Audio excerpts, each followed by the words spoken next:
Yeah, kind of catchy.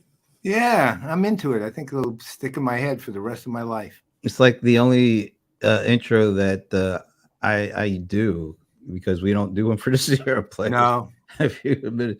But I like that. no, I thought it was pretty cool, actually. I mean, Yeah. we also have a really good name for a show. Oh, look who's back. Oh, the man himself. This one is going to be good for him, especially because he's really into the audio and video stuff, like big time. So this show is Yeah. going to be perfecto. He's like he's a player's pal at this point, right? That's right. So Heel, congratulations! You've reached players pal status. Next step up is in residence, but that's a long way. You got a lot of hoops to go through yet. Well, anyway, this is Up from the Rabbit Hole. Yeah. It's funny. The name's really ironic because when it boils down to it, we are nowhere near up from the rabbit hole. We are deep in the rabbit hole My still. wallet is still way down in the rabbit hole at this Well, point. no, our show would actually have the name Down in the Sinkhole. Right. Right. No, this is we have done one of these. I think we might have skipped a month or Yeah, we something. did. We did. Yeah, so it's been a little while, but this is the show, we've been doing players streaming it since the pandemic every week for the most part for about what 3.5 years at this Yeah. point. Yeah. And throughout and even before then, we were already starting to accumulate stuff and where it comes to cameras and lenses and lighting and all sorts of tripods and stands and audio interfaces. The list is endless as I look around this room right here. So we bought a lot of stuff, and we thought as we started getting back out last year, we started noticing that more and more people were actually doing the video stuff like we are. And we thought, well, maybe it's time to just start talking about this in more of a group fashion and sharing some of the stuff, the good, the bad, the ugly, the painful, the costly. Yeah, I think the revelation came when we went to that 2022, was it? Last year, The yeah. Zoho Analyst Summit in Austin, and we knew we were going to do stuff, and then all of a sudden we saw, I think it was Charlie Arau and Daniel Newman and Thomas Weavernan, and of course Dave Smith walking in like looking like a gunslinger, right? All these guys, all these analysts setting up their own equipment, and and I remember it really caught you, and then I picked it up from you, really, and you ain't kidding, pal. And all of a sudden you notice that, wow, this is like a regular thing that people are wanting to stream and broadcast and so on, and they're doing it routinely, meaning it's just part of their repertoire. Right, and we already were doing the players, and that's focused. The show that we've been doing, well, coming up on 15 years. So that's always been focused on the industry. But we wanted to do a show that really talks about all this stuff that we're learning, because I mean, we're looking at this as how do we leverage these things to do thought leadership, but we don't want to spend all our time on CRM players because there's real industry stuff going on there. Right. So we thought it would be cool to start talking about some of the stuff that we bought and why and how we chose it and why we might not want to use it and why you might want to use it. But we also wanted to kind of introduce folks to the people that we started following through this journey, because a lot of the things that we bought over the years, it's because we saw somebody on YouTube talking about it, talking about the product, why it was good, why it was bad, when to use it, when not to use it, who should use it. And one of those folks that I think we both independently kind of stumbled upon is our guest for today, right? Yeah, that's the iconic and inimitable Curtis Wow, Judd, the right? inimitable. Yeah. Well, both of us, of course, have, as part of this overall effort that we're both making. And by the way, I really like the colors on your lighting today. Looks awesome. Thank you. Both of us studied, like really studied on YouTube. You know, we were learning about lighting and sound and cameras and lenses and settings of all that and how they had to all integrate with each other. And what you find as you're kind of running through YouTube and reading stuff is that there are certain people who have the ability to teach really well and also to engage really well, meaning when they're talking about, say, a specific piece of equipment rather than an idea per se, they explain it to you in a way that makes sense, that it in terms of its value. And the other thing that I think both of us got attracted to as general rule is the honesty of the people, meaning, okay, it's got these strengths, but it also has these weaknesses. Here are some of the use cases that have value for it. If you're doing this and this, maybe not so much. And then, of course, a lot of them, like, you know, Curtis or Gerald Undun's another one we always liked. I like that dude now, the microphone assassin guy. The I really microphone like that guy. assassin. But they're always very honest about, these people sent it to me. You know, I don't have to return it, or these people lent it to me. I do have to return it. But this review, they're not seeing it. Blah blah blah blah. The disclaimers are honest too. And the one that kept coming back to when it came to lighting or sound, and when I'm saying this, I mean coming back to, in that we would watch 20 different people, and the other 19 would say, when it comes to lighting, I know all this stuff and blah blah blah blah. But if you really want to get the scoop, go talk to Curtis Judd. When it came to sound, same thing. Go talk to Curtis Judd. Ultimately, he was the source of sources when it seemed like it is. And the thing, I actually hired him a year ago and working with him right now too, on some sound issues I had. It was actually more than a year ago. And he really helped me through it. And the thing you find out is he's an incredibly approachable human being. He is a really, really good person.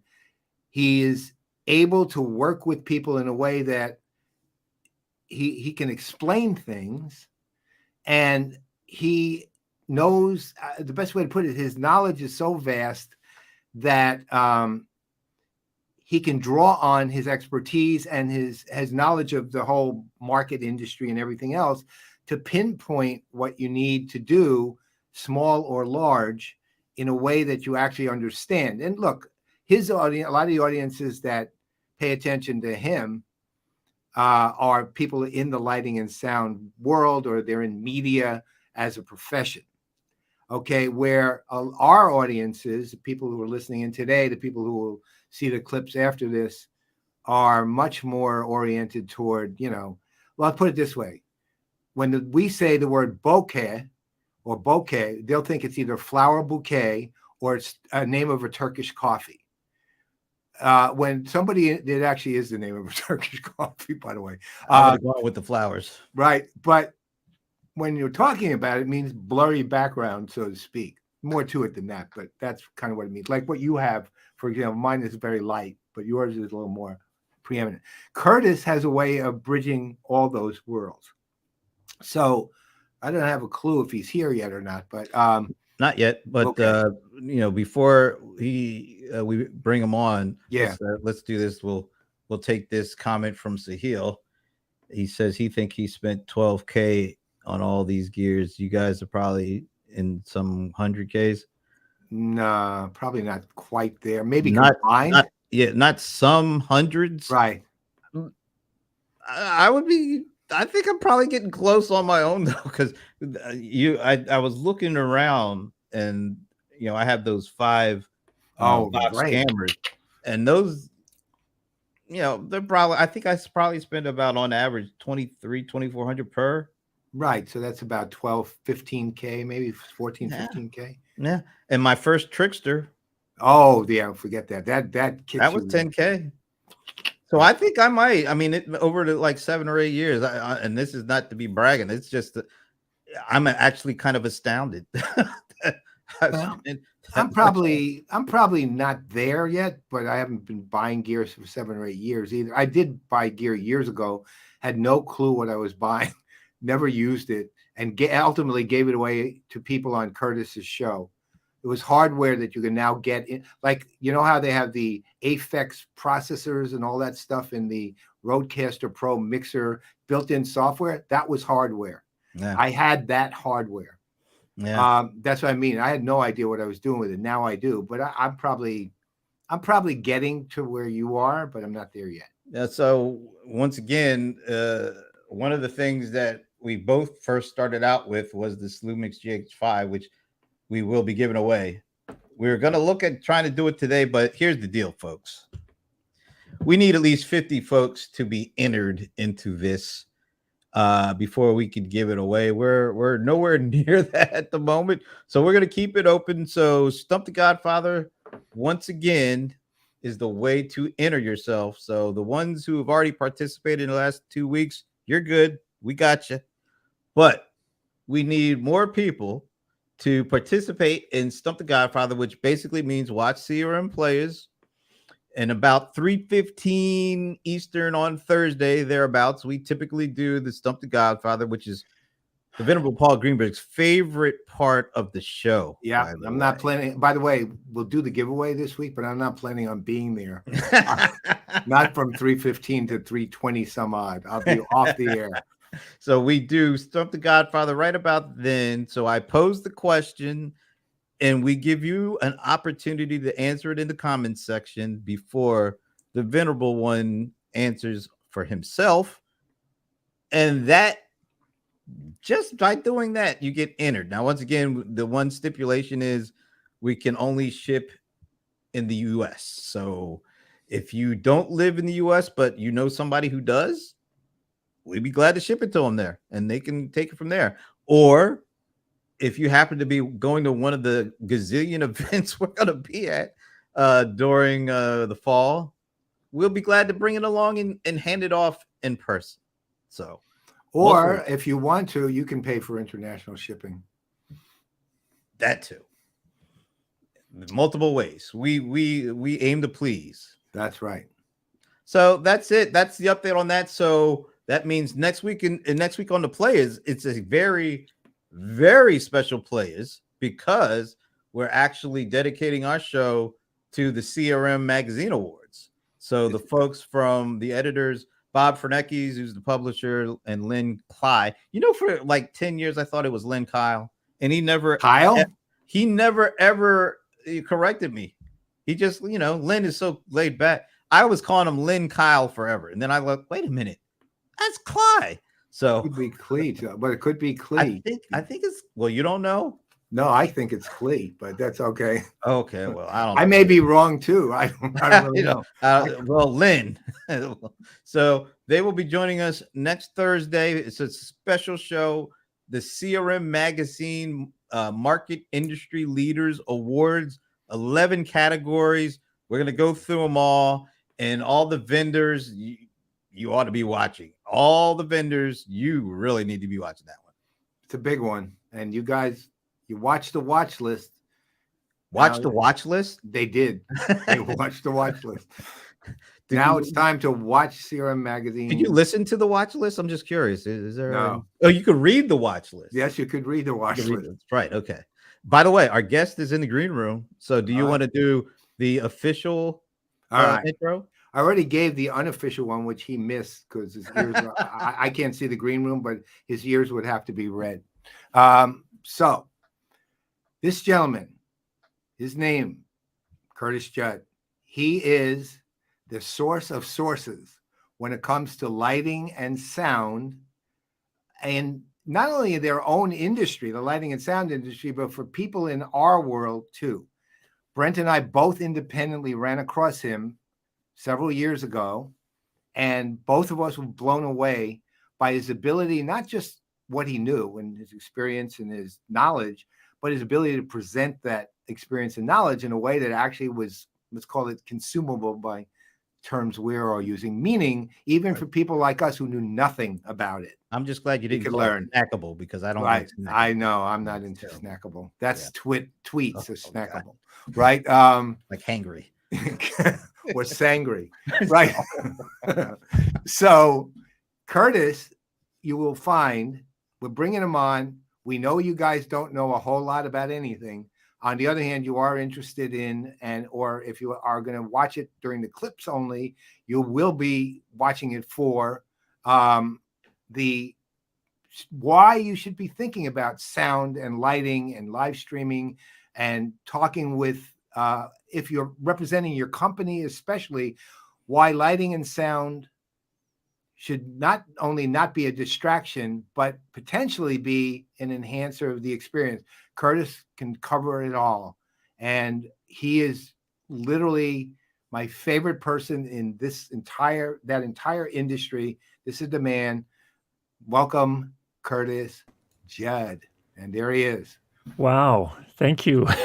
Thanks, Paul. See, well, we can't see if your ears are red, but your cheeks are. So yeah, the cheeks are red. Yeah, the ears are slightly red. Yes, good job. Thank you. So this welcome, is really sir. cool. Yeah, this is cool because you're the guest that we don't ever had to do a video and audio test before. we're pretty sure you're going to be good, and you are. The only disappointing thing is you're not in front of that concrete wall like when you're doing a lot of your videos. Yeah, no, that's more the studio space. This is the live stream space. So sorry about that. Next time. Next time we can do that. No, it's great to have you with us. You're not kidding. So I look from, again, this is an audience that's pretty novice, and they're in the world of technology. They're in the world of technology, but not media technology. They're in the world of, business technology. So a lot of them during COVID, because now we're living the hybrid world, when it comes to work, realize that they're going to be public spokespeople for their company in some way. It could be as simple as a Zoom meeting, but it could also be giving a significant speech right from their house. And the biggest problems that they consistently ran across was never really the camera or the webcam or whatever. It was actually much more the sound and the lighting, and thus they became enormous distractions. So I think the first thing is just, why is it important? Why is sound and lighting even important to somebody working from home, representing their company in whatever fashion, even on the smallest Zoom meeting? I think my experience is that it's largely credibility. If there is an experience, and it comes to credibility, but I think what happens if you get on a call or you're watching someone who's trying to, talk to you or convey something, pitch something, if they're having to, if the sound is grating their ears, and if they're having a hard time hearing or seeing, I would say, and by the way, I would say that sound is probably even more important than visuals. But if you're making your audience work just to consume your message, that's a bad situation. That's a bad place for you to be. Because it's not helping you out with that pitch or with what you're trying to achieve by meeting with your audience. So some people, it's like, it's fine, it's just a Zoom meeting, no big deal. But the reality is that there is, even if it's not something that is in the front of the person's mind, it's not something they're consciously thinking about, there is a subconscious thing that happens as well. And I think what that translates into is credibility, how professional this person is, or how professional their message is, how much quality they're going to be able to provide, how much value they're going to be able to provide for me in this situation. So I think that's really what it comes down to for me. Now, I think there are different levels. There's the level of, and Paul, you and I have talked about this before, but there's sort of the don't grate on anybody's nerves kind of level, and then there's the wow, these people really know what they're doing. They're top-notch, front of their field type of experience. So I'm not saying that you always have to be there. I mean, it depends on what you're doing. If you're doing sales, maybe you do need to be closer to there. If you're, meeting with an existing customer and just maybe you work in product management or something, or whatever it is, you do still need to provide an experience for them that doesn't leave them like, oh, my ears or my brain is just buzzing after trying to listen to all that. That for me is where all of this starts. That's the foundation. It's funny you said that. It's like Brent and I do everything we can to be top notch, and we still grate on people's nerves. Well, we all have our issues. Not everybody loves listening to me, but anything we can do to help is definitely a benefit. So that's where I'm coming from. And honestly, I would say even webcams are probably okay in a lot of circumstances if you get your lighting right and if you get your sound right.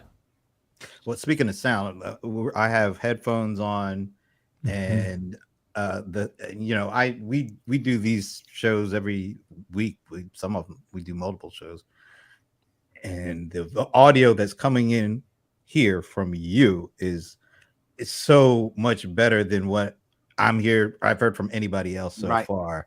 It's really, I mean, even from Paul. I mean, and Paul has done a really great job, but even there are levels to this, and the level that you've attained, of course, is so much beyond even what us folks, and then there are folks that are even further behind us. What are the things that people who are just starting out with, when it comes to just sound, what should they really focus on first? That will give them the biggest bang for their buck, or their biggest leap in the actual impact of what they sound like. Yeah, that's a fantastic question. And I think that's a great place to start for most people. So the two things. Number one, let's talk in the context of, say, either a Teams or a Zoom meeting, just to use that as a kind of context as a start. If you are doing a meeting like that, it's important to have some sort of headphone. That's just going to make things easier for your audience. So the thing is that both Zoom and Teams have this inbuilt functionality that if sound is coming out of your laptop speakers from other participants on the meeting, it's trying to intelligently figure out, okay, is that the person on this laptop speaker, or is that someone in the meeting? And what it does is it tries to essentially squelch out sound from other people. So it's doing some active stuff. It's not perfect. And so the first thing you can do is wear, you can see Paul here, for example, is wearing in-ear monitors, or you could even just use simple earbuds. Brent, you and I have got the over-ear headphones. You don't have to do something that fancy if you'd prefer not to. I prefer these actually just for comfort. I find these more comfortable than the in-ears. I have some in-ears as well, but it depends on the person. Everyone's a little bit different that way. That's the first thing. And then the second thing is having a microphone that's positioned optimally. And it doesn't even have to be the most amazing microphone. A $50 USB microphone that's positioned something like I have mine right here. You can see it right here in front of me. It's not obtrusive. It's not covering my face, but it's close enough that I'm not going to be picking up as much of the noise in my room. And in fact, a lot of us are fans, and the computers will kick on while we're on calls. You'll get all this, air conditioning, heating. Maybe you've got kids in the other room that are not getting along perfectly. And so these are the kind of things that you can do, the really simple things as a first step you can do to really up that audio quality and make a better experience for your colleagues or your potential customers or your customers on the other side. So given that, all right, so let's assume well-positioned mic, reasonable mic, let's call it a USB mic that they're using to begin with. A lot of people, I don't particularly like this mic, but a lot of people like the Yeti mics, things like that. Or some people oddly like the Snowball mic, which I think is horrible. But right. But what are you going to do? People like what they like. But one of the things that does happen, and when it comes to even when you position a mic, when it goes to kind of your other point is, you hear the room when they're speaking. It's not even that you hear room noise. It's just you hear the echo of the room. How do you? That's actually a fairly distracting thing, and always it's let's say a little more sophisticated a distraction, because it's not like an specific ambient sound. It's just the way the voice is sounding generally.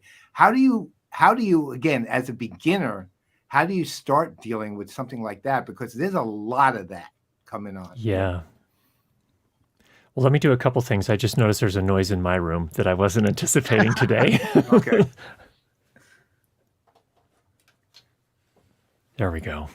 So Curtis, I just got to tell you, I don't hear anything different. Your ear is amazing. Because I didn't hear anything. Okay, good. Good. That's a good sign.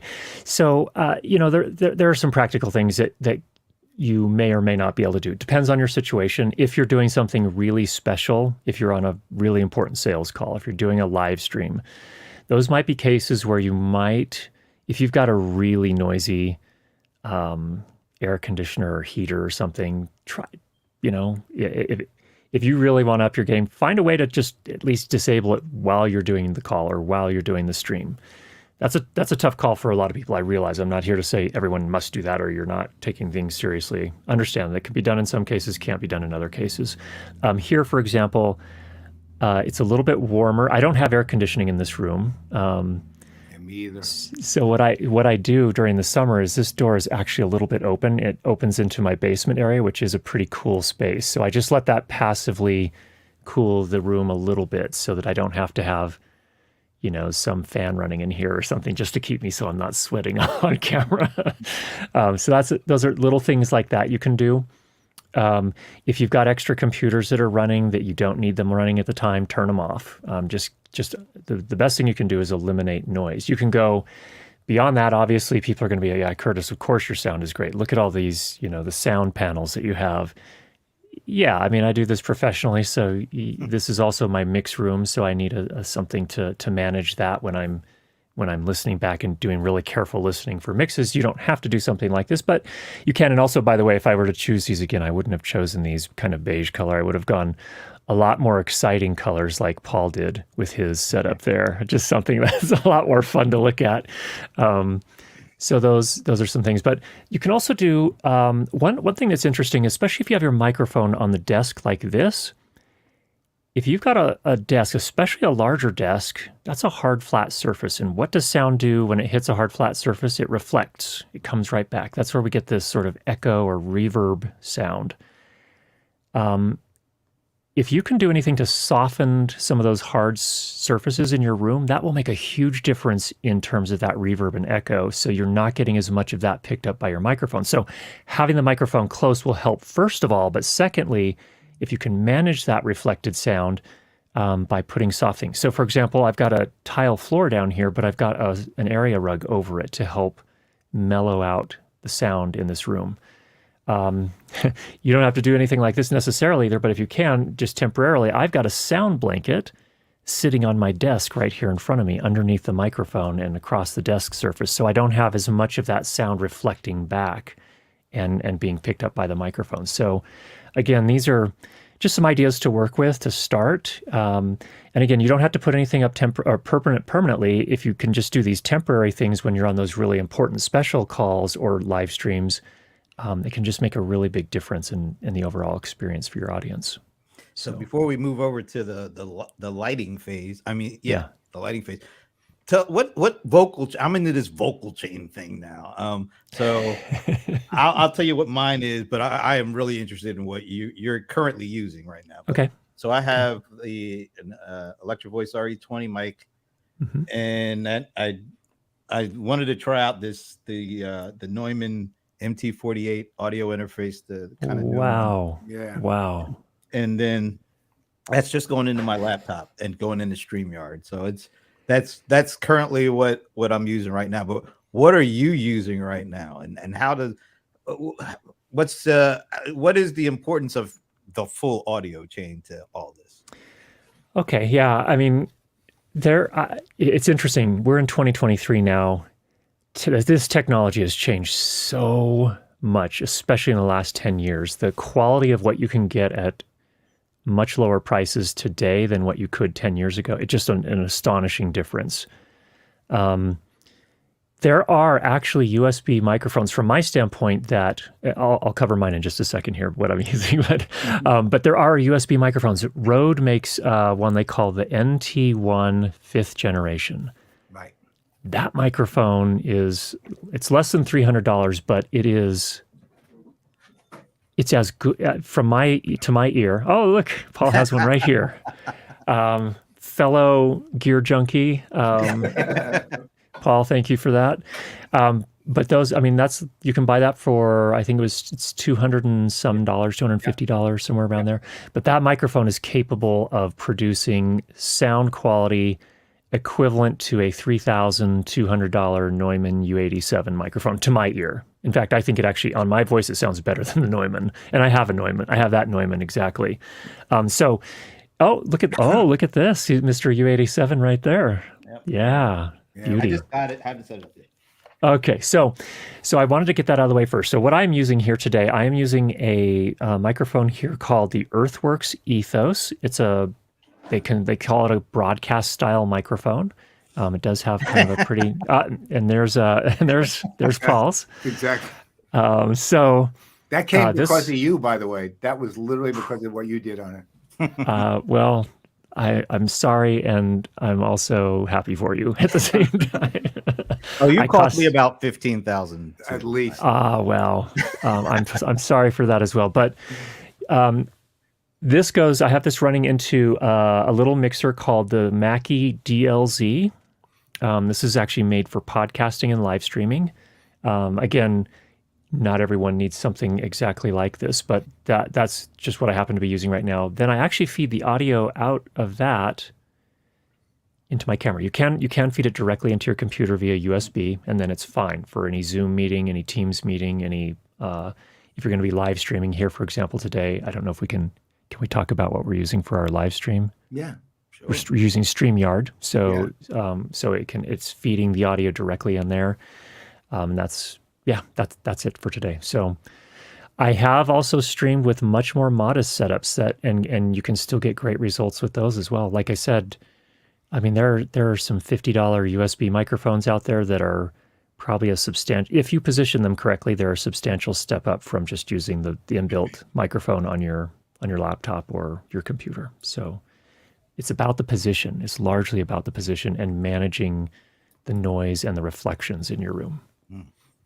All right. So before we get to lighting, so let's say we've looked at kind of the basics. So let's say you're at home, you're a senior vice president of some company, you're going to be doing speeches, from home to events, large events, could be 20, like Salesforce, I think Dreamforce, they're expecting 180,000 registrants for the virtual event alone. Right. Mm-hmm. So you'll be doing a speech to 180,000 people. Not that it's same as doing it to one, really, but there, optimally, your sound has to be working really, really well, and you have to have a really good setup. What would be, let's say, a great but still within reason setup that would allow the sound to be part of the experience when that 180,000 people are listening? How would it look, and what specific equipment might you recommend? Okay. That's a great question as well. So I actually would feel, if I have never spoken directly all at once to 180,000 people, but if I were, I would think this setup that I'm using here today, I would feel quite comfortable with it. I think the bigger thing is to be comfortable with the equipment, understand how it works, get to know it. Or if you're in that position as a senior vice president, then you might need a trusted tech on hand to get it where you want it. And there's some really, there's a lot of capable people out there. In fact, with the current writer's strike for all of the, the Hollywood and Atlanta-based film production and TV production, there are probably some really amazing production sound mixers you could hire right now. If you wanted to get a good setup going, you could probably hire one of them to help you get this tuned in for your specific room, for your taste, where you want the microphone. Are you comfortable with the microphone down here? Do you want one? If you boom one from above, you got to have a little bit better manage of your room in terms of overall ambient noise. But there are lots of options there, and that would be a great place to turn, I think, if you want to do that. Or if you want to learn, I understand that these two gentlemen here have a weekly show where they talk gear. So that's a good place to learn. I've got a YouTube channel where we teach lighting and sound. That's another place you can. I think that might be a tad better, Yeah, slightly better than what we babble. You don't. Oh well, any way you like it, however you like it. But there are lots of opportunities out there. But yeah, I mean, you can go higher end than that as well, of course, if you choose to. So another a really special piece of gear that I have that I really, really love is it's actually, we've all seen like photographs of recording studios before, and they have racks and racks and racks of all this old looking, vintage looking gear. I have a rack mount version that's a microphone, essentially preamplifier and processor. And so it's called the Rupert Neve 1073. No, close. Shelford channel. I have the Shelford channel, which is a channel that has both a preamplifier, an equalizer, a compressor, and a saturator. And it's, if you really, this is for the people that just have extra money that they can put into something like this that is just a little. It's like going to that extra special restaurant. There are restaurants that we have that are like really, really good that we like, and then there's that extra special kind of thing. That would be kind of the extra special kind of thing. That's what that's all about. But that's that's like a $4,000, $4,000 or $5,000 piece of equipment. And will the audience notice a difference then? Maybe, maybe not. But our audience wouldn't. Well, one of our audience members, our buddy Alan Berkson, is asking, why do you plug your audio chain right into your camera? Yeah, that's a fair question. In this case, I happen to be using a Canon C200. It's an older cinema camera. By older, I mean it's probably, it came out 7 or 8 years ago. Still capable. But the reason I do that is that I never have a synchronization issue between my audio and the visuals. Yeah. So that just makes it simpler. So because I have this mixer that I'm bringing the sound from the microphone into the mixer, and incidentally on my live stream, I'll often have another participant here. I'll have a technical director that sometimes we want to bring their audio in as well, Emma. Which is why we have, yeah, exactly.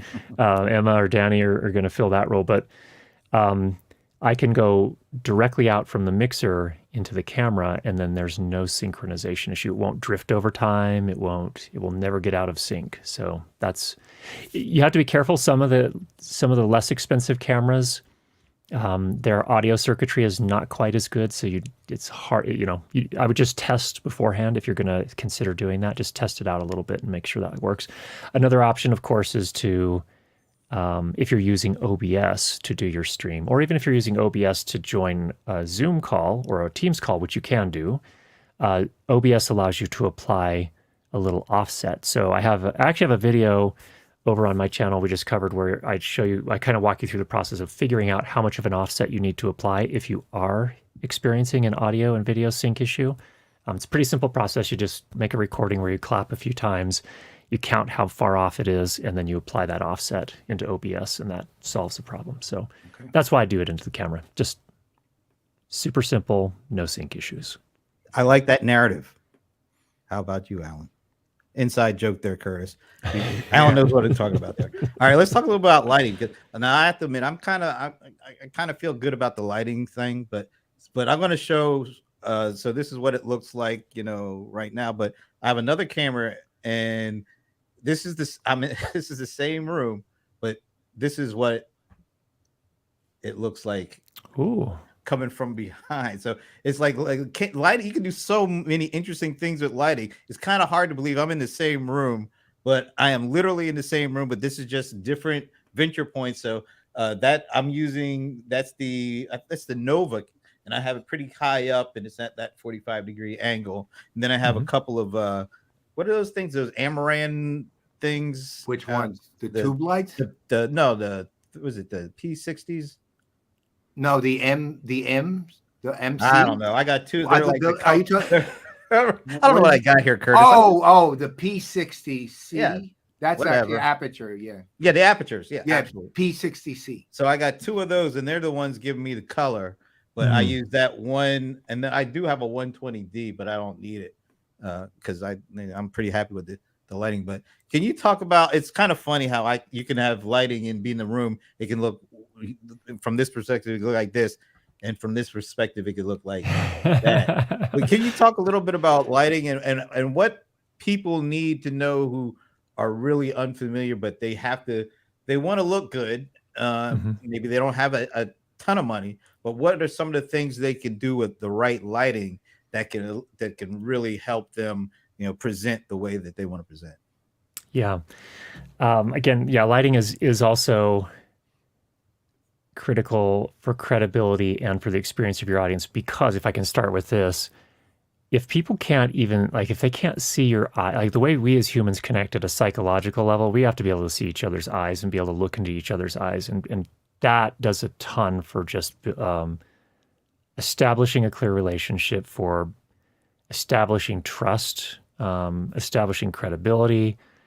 And so I think that's the first thing. If you're like, you've got a light, you've got your backlit and people, you're just a silhouette, psychologically, if I think for people, even if it's subconscious, it's going to be like, if they're just meeting you for the first time, you're not putting your best foot forward. You're not really presenting yourself in a way that really builds the confidence and helps establish that relationship in a really good, healthy way from the start. So that's the first thing. But, I think that the narrative changes depending on what we're talking about here. If you're talking about everyday Zoom calls, I'll actually tell you what I do. I hope we can still be friends after I tell you what I do. But so I'm in this room here. I don't have another. I wish I had set up another camera so I could show you what it looks like from behind. But I have blackout curtains. So I have two windows, one right over here and one over here. I have blackout curtains, and the beauty of the blackout curtains is that I can tune the amount of light that comes in, and that's my lighting source for my day-to-day Zoom calls. So I don't even use electric lights, especially in the summertime. It is like you can get kind of hot. Just being able to move those curtains, just slide them just a tiny bit, it just could really tune in exactly how it looks is exactly what I do. So I have a window, this window that's behind my computer where I do most of my daily Zoom calls. It's probably, it's 1.5 meters wide, 1.5 meters tall, I would say, roughly. And I just, in the summertime, I usually have the curtains parted about that much, and it just brings in a nice shaft of light. It actually creates a more interesting look in the room too, because it almost gives this like, I'm lit, the room is lit a little bit less in a really kind of interesting way. It falls off. It kind of has these really smooth gradations. And that works really, really well for just the day-to-day Zoom calls. If you're doing something more special, that's where I think it's time to, in this case, I have the blackout curtains are all closed, and that's where I intentionally create a lighting design where I've set things up here. So what I have is I have also a panel light. In this case, I'm using the Aperture P300C. Without getting too into the details about what they are. It's an LED panel light. Its front surface is something like that size. And then I have it in a soft box as well, which just diffuses the light and makes it a little bit softer.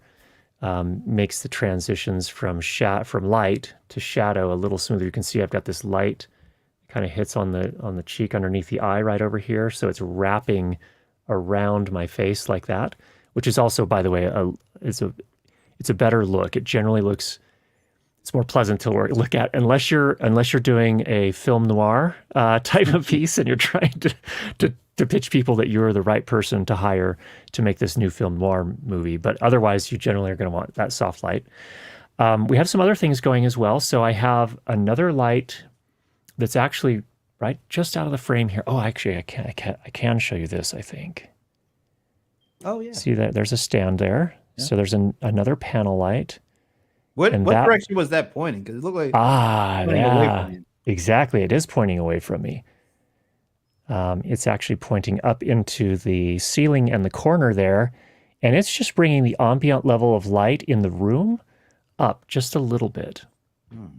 So if I turn that off, I can actually turn that off really quickly here. Oh, wow, what a difference. Wow. So if I want a lower key, like if I'm game streaming, maybe something like this would be okay. But we'll get that turned back on there, and that just brings it up a little bit. And I can tune that. I've only got that. Whoops. I've got that at 35% of its total output. So I could bring that up a little bit more too if I wanted to kind of change the feel. If I wanted a brighter, airier kind of feel, I could do that. So that's that. You also noted, this is the subtle thing. We're trying to get into subtleties here. There's a little bit of a light hitting across the top of my head that helps separate me from the rest of the background. This is a hair light right here. I actually have that up on the ceiling. It's just a little LED light about this big, and it's just barely on. I'm probably using that at about 5% of its total output power. Wow. And it just creates a little bit of separation there. Again, at this point, we're getting kind of, you don't have to go this far necessarily, but if you really want it to look nice, you can do that.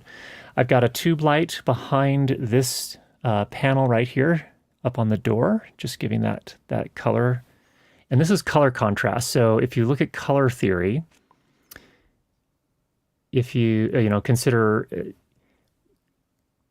color contrast is when you have a color on one side of the color wheel and another color that's on the opposite end of the color wheel. It creates this color contrast. It's separate from lighting contrast, which is shadow, light and shadow. Color contrast is using that color wheel and identifying colors opposite each other, or there are complements as well, without getting too much into theory. But the idea here is that skin tones tend to be a little bit closer to orange, roughly. And then the opposite side of the color wheel, or a different side of the color wheel, is a blue. And so this kind of just creates an interesting color contrast. So that's another thing we do there. And then we also, just for a little vibe here, have our salt lamp. I've been asked several times, does the salt lamp work? Does it actually change your environment? And I'm like, I don't know. It just looks cool. That's the reason I have it, is because it looks nice. It's another color contrast thing, because we have the blue back here, and we have sort of the yellow-orange on the light there. So it creates a little bit more of that color contrast. So that's kind of a walkthrough of how we have things set up here. Doesn't have to be this elaborate. Again, there are lots of, lighting is another thing that's changed dramatically too. Can you remember, Paul, we were talking about this back in the day when we had the hot tungsten lighting? Yeah. You couldn't be in that room for more than 10 minutes before you'd be sweating. And now with all the LED lights, we can spend hours in here. They don't get nearly as hot, and it makes things a lot easier. And there's so many different lights available on the market today in 2023. It's unreal. And the color quality that they put out too is so much better than it was even 5 years ago. Huge advances in 5 years. Well, the stuff that I've seen you do on individual lights, which I watch, and you do the testing all the time on the individual lights and their accuracy. And it's I know that things that would have been considered perfectly fine 5 years ago are not even close to what you get now. They're so much better now. One thing that actually is kind of going back to color contrast, because that's, it gets defined as temperature when it comes to lighting. Mm-hmm. It's hard.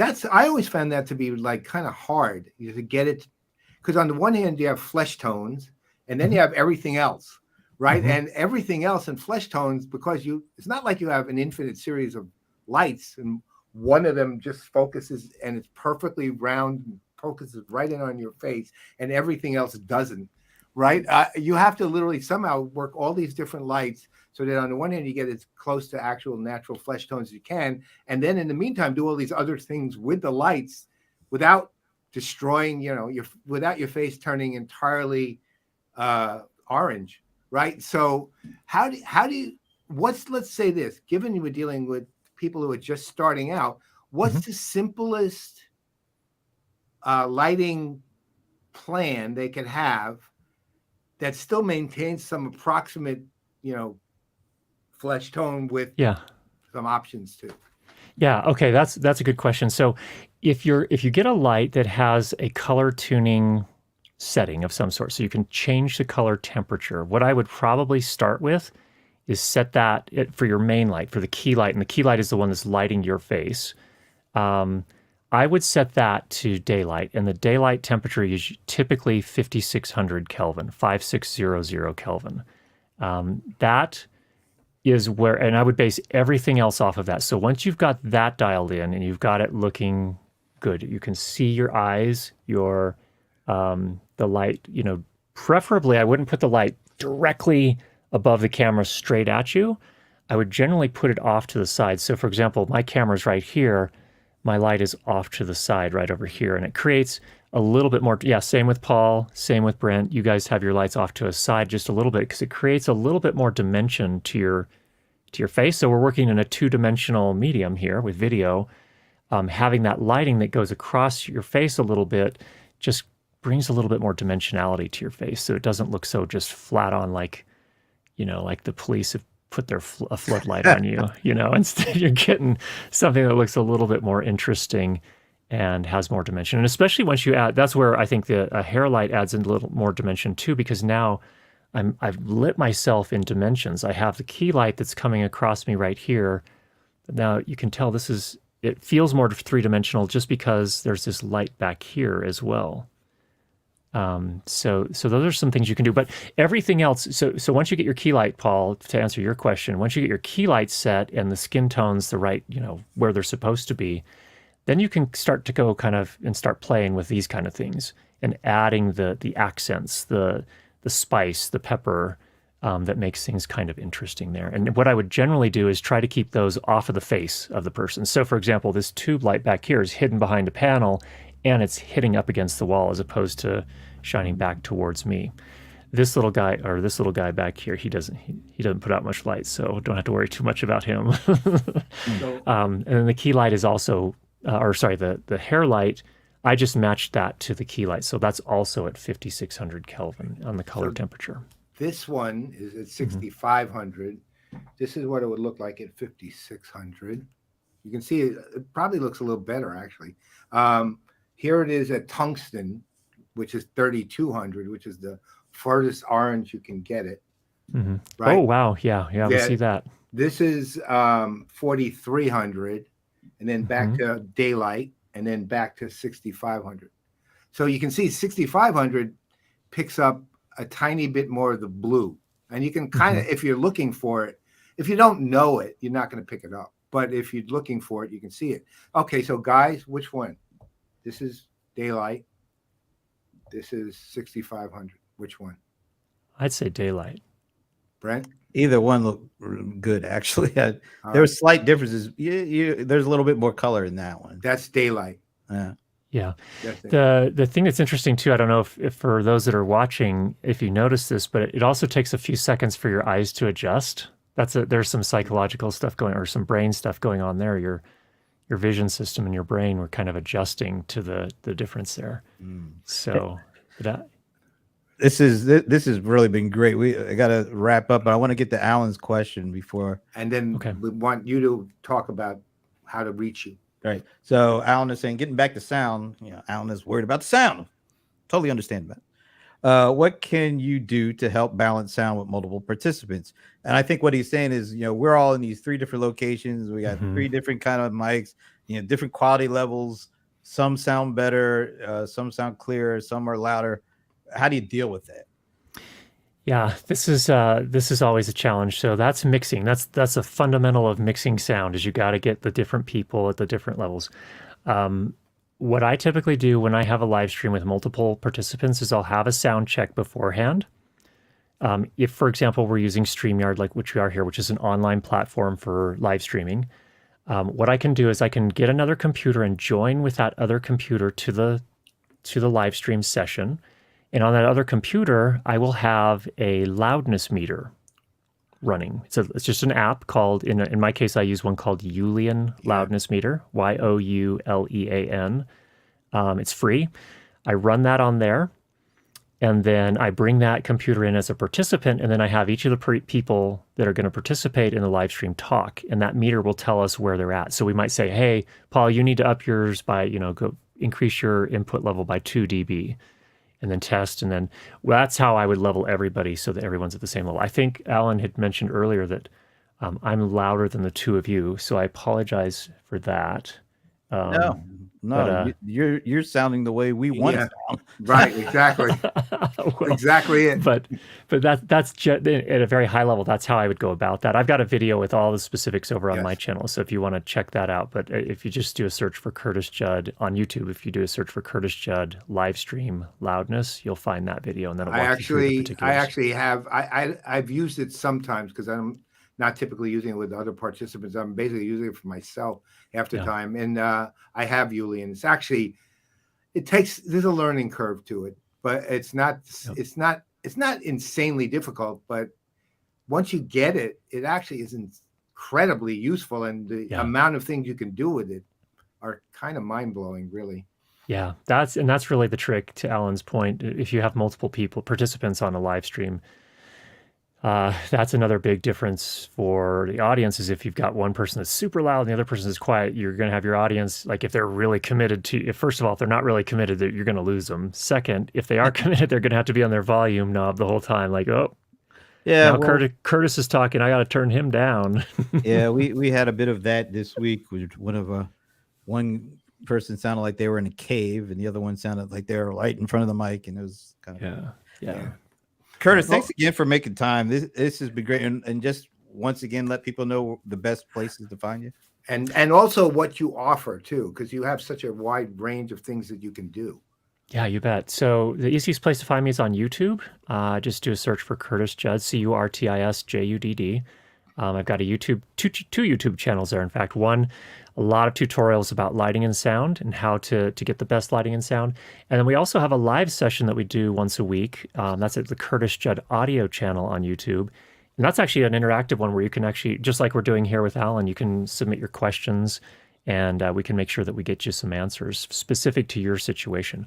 Also, I have some online courses at learnlightandsound.com, all spelled out, just all those words. We have some very specific courses there. So if you do, if you want to learn the basics of lighting, for example, we have an introductory course there that will help you get up and running. And then we also have several sound courses as well. I actually took several of those courses. I bought them and done them, and they're fantastically useful. Even when you have experience, you learn things that you didn't realize you didn't know until you hear it, and then it makes, not only does it make sense, you realize, wow, I should have known that when I started. Right. I bought it too, and I started. I have to admit, I haven't gone all the way through the lighting one, but I definitely, yeah. And once again, if you want somebody to help you spend lots of money, follow Curtis. Right. Now, I actually also, by the way, he's also a consultant. So he has individual consulting. He can only do it in a limited way, but he can do it. And well worth what it will cost you. And he's worth every cent of his current price. And then some. Thanks. All right. Thanks, Paul. That was a big hint. Awesome. So once again, thanks to Curtis. And thank you guys. And thanks, Alan. I hope you got the right narrative out of that, Alan, and got lots of information. That's right. But we'll be cutting it up because there's way too many nuggets to try to talk about right now. But thank you. Have a great weekend. Yes, and sir. on behalf of Curtis, I'm Brent. I'm Paul. We are, I was going to say we're the Seer and Players, but Yeah. we're actually just looking up from the rabbit hole today. We'll see you later. Bye.